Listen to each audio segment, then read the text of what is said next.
Hello, everyone. I'm Chris Kellinghaus, Chief Investment Officer with MCF Advisors. Joining me today is Patrick Scarborough, our Director of Investments. Since we've reached the halfway point of 2026, we wanted to take a few minutes to recap what's happened in the markets, including a few surprises so far, and what we're watching as we head into the second half of the year. At the start of 2026, investors were asking three big questions. Would the economy slow into a recession?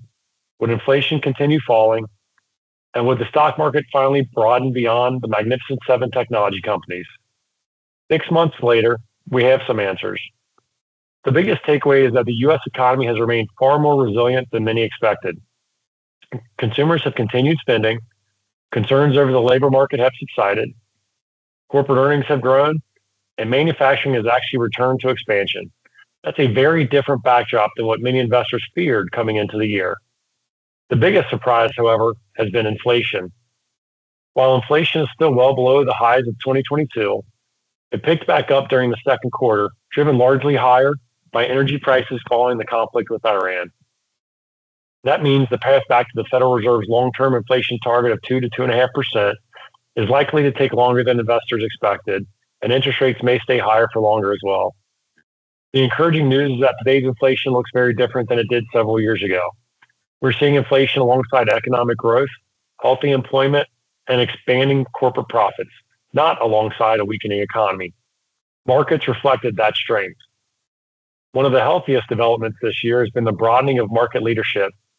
For several years, a handful of mega-cap technology companies drove most of the market's returns.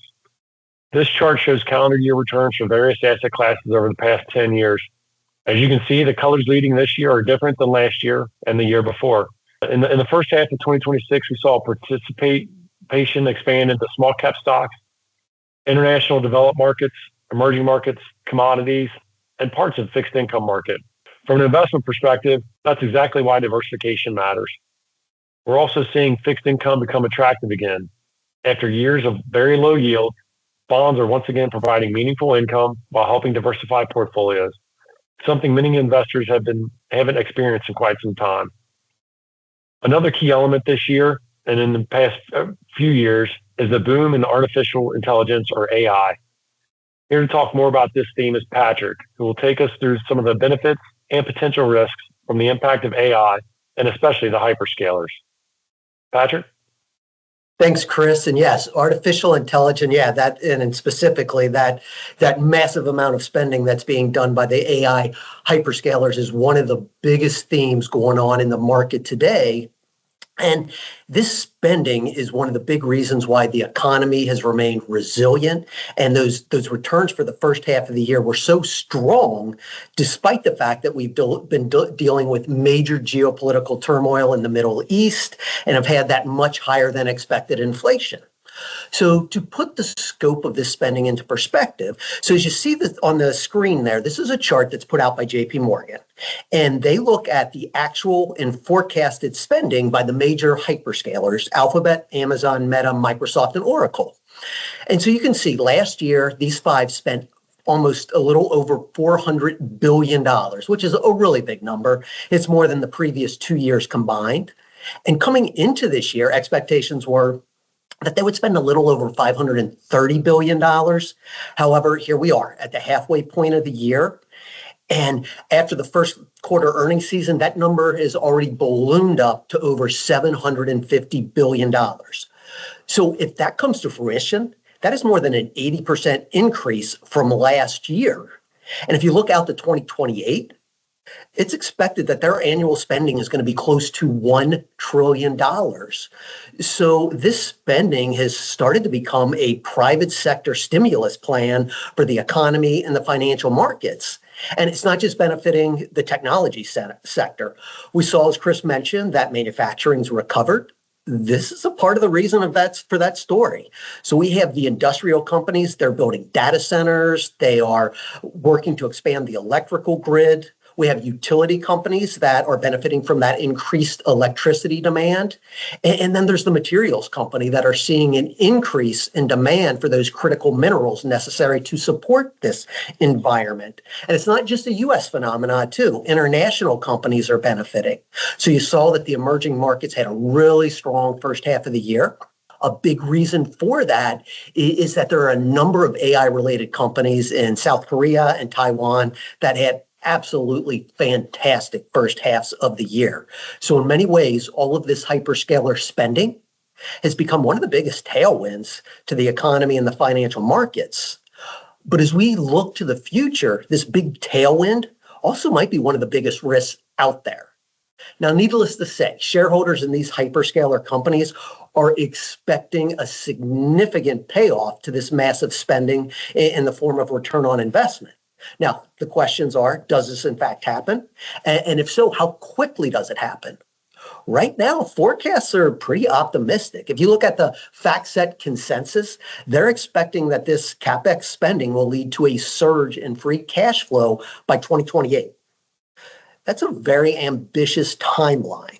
And so for that to become reality, it is going to require AI adoption to continue to expand among businesses outside of just the technology sector. So that means AI is going to have to significantly help these businesses increase productivity, efficiency, and profitability. If that does not happen, it's likely that companies may slow down on their AI adoption and be less willing to absorb the costs. So if that happens, these cash flow forecasts are overly optimistic, and that would likely weigh on the earnings expectations for those hyperscalers.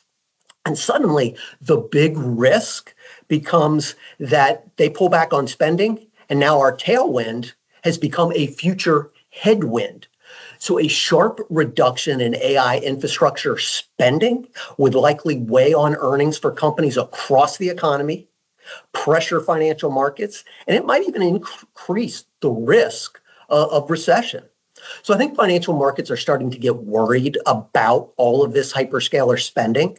So if you look at the chart to the left there and go to that light blue, those are the returns for the hyperscalers since 2023. And last 3 years, the returns have been really strong. In fact, they've been responsible for a significant portion of the gains of the S&P 500 during that time period. But notice this year. So year to date, they're negative. Yet other areas of the AI trade are having really good years, specifically the semiconductors, hardware, and we're going to throw power in there as well. But these are also some of the biggest beneficiaries of all of this spending. So I think we've gotten to the point where markets are starting to reward those companies that demonstrate they can generate massive earnings and revenue growth from this AI boom, but they're not having to make these big cash expenditure outlays. So I think as far as the hyperscalers go, earnings seasons are going to be more important than ever. And investors are going to be watching closely to see if this massive investment spending translates into profits. And if it does, there is no reason why this spending can't continue to be a powerful tailwind for the economy. However, if it does not translate into profits, Chris, suddenly this spending becomes a source of risk. Thank you, Patrick. It really is interesting the impact AI has had on so many facets of the economy for both consumers and businesses alike. We are keeping a close eye on this theme as we believe it will continue to impact markets and the global economy in the next several years. Looking ahead, our other investment themes remain relatively straightforward. We continue to believe economic growth should remain positive, although inflation may prove more persistent than investors would like.